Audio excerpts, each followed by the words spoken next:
और वहीं राष्ट्रमेव जयते में अब बात मथुरा के श्री कृष्ण जन्मभूमि विवाद की करेंगे, जिसमें भगवान श्री कृष्ण के भक्तों के लिए इलाहाबाद हाईकोर्ट से अच्छी खबर निकलकर सामने आई है।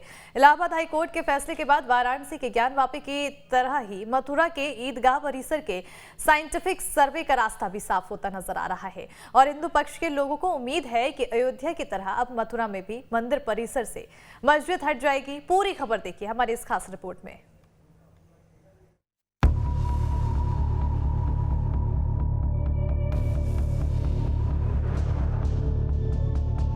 मथुरा में शाही ईदगाह मस्जिद परिसर में भगवान श्री कृष्ण के मंदिर होने के जिन सबूतों का दावा किया जा रहा है वो सामने आ सकते हैं, क्योंकि इलाहाबाद हाई कोर्ट के फैसले के बाद शाही ईदगाह के विवादित परिसर का साइंटिफिक सर्वे का रास्ता साफ होता नजर आने लगा है। जिस तरह से सुप्रीम कोर्ट के फैसले के बाद अयोध्या में भगवान राम का भव्य मंदिर तैयार हो रहा है, जिस तरह से काशी में ज्ञानवापी के सर्वे के मस्जिद के नीचे महादेव का बड़ा शिवलिंग मिला है, अब उसी तरह से मथुरा में श्री कृष्ण जन्मभूमि मंदिर परिसर से ईदगाह मस्जिद के नीचे भी भगवान श्री कृष्ण की मौजूदगी को तलाशा जाएगा, क्योंकि श्री कृष्ण जन्मभूमि विवाद को लेकर वैज्ञानिक सर्वे कराने की मांग पर इलाहाबाद हाई कोर्ट ने मथुरा कोर्ट को यह आदेश दिया है कि वो 3 महीने में अपना फैसला दे। साथ ही हाई कोर्ट ने याचिका के खिलाफ यूपी सुन्नी वक्फ बोर्ड के याचिका पर भी 3 महीने में फैसला सुनाने का आदेश दिया है।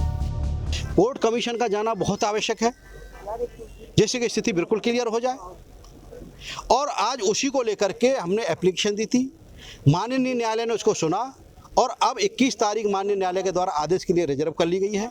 इसमें यह कन्फर्म किया जाएगा कि पहले 7 रूल 11 सुनी जाएगी या हमारा प्रार्थना पत्र जो कोर्ट कमीशन का है वो सुना जाएगा। लगातार वादी पक्ष मुकदमे को टालने की गरज से नए नए प्रार्थना पत्र देते रहते हैं। 7 रूल 11 के तहत जहाँ बहस चल रही है वहाँ ये तय होना है पहले ये मुकदमे चलने योग्य हैं या नहीं। अगर ये मुकदमे चलने योग्य है ही नहीं तो फिर आगे कार्रवाई क्यों हो।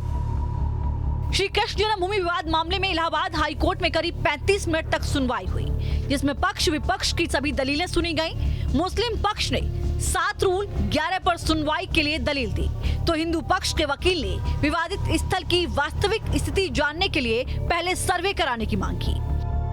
इस पर हाई कोर्ट अब 21 जुलाई को फैसला सुनाएगा, जिसमें तय होगा कि पहले 7 रूल 11 पर सुनवाई हो या फिर विवादित स्थल की वास्तविक स्थिति जानने के लिए पहले सर्वे कराया जाए।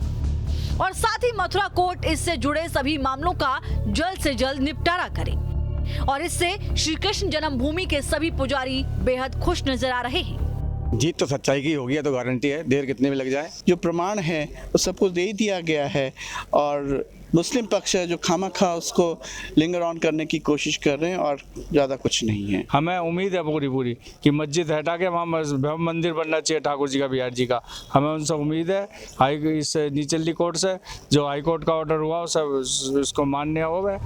दरअसल मथुरा की अदालत में पिछले साल एक अर्जी दाखिल कर विवादित परिसर का वैज्ञानिक सर्वे कराए जाने की मांग की गई थी, जिसके बाद यूपी सुन्नी वक्फ बोर्ड ने इस याचिका को रद्द करने की मांग की थी, जिसका हिंदू पक्ष ने विरोध किया था। लेकिन 1 साल से ज्यादा वक्त बीतने के बाद भी मथुरा कोर्ट ने इस अर्जी पर किसी तरह का कोई फैसला नहीं दिया और मामला कोर्ट में लंबित है।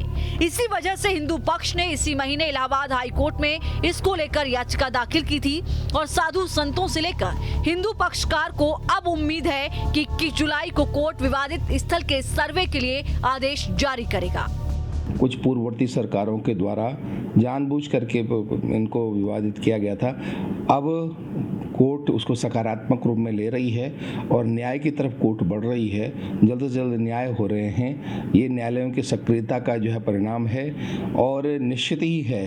अब ऐसा मुझे लगता है कि निश्चित ही है, जिस तरह से अयोध्या में राम जी का वो मंदिर मुक्त हुआ है, अब मथुरा में भी श्याम जी का मंदिर भी मुक्त होने का बहुत जल्दी समय आ गया है।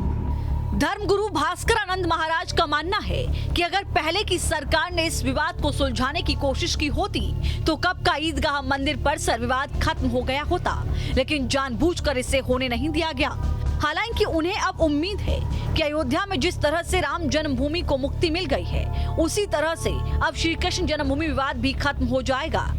हमारा विरोधी जो पक्ष है वो बिल्कुल नहीं चाहता कि इस मामले का निपटारा हो। उनके पास में किसी भी प्रकार का कोई साक्ष्य नहीं है, जबकि हम हिंदू पक्ष के पास में सारे साक्ष्य मौजूद हैं वहाँ मंदिर होने के, और वहाँ पर जो ईदगाह बनी हुई है वो बिल्कुल अवैध है। तो जल्दी से जल्दी माननीय हाई कोर्ट के निर्णय के हिसाब से, हाई कोर्ट के आदेश के हिसाब से मथुरा सिविल जज सीनियर डिवीजन को प्रतिदिन इसकी सुनवाई करके इस मामले का निस्तारण करना चाहिए।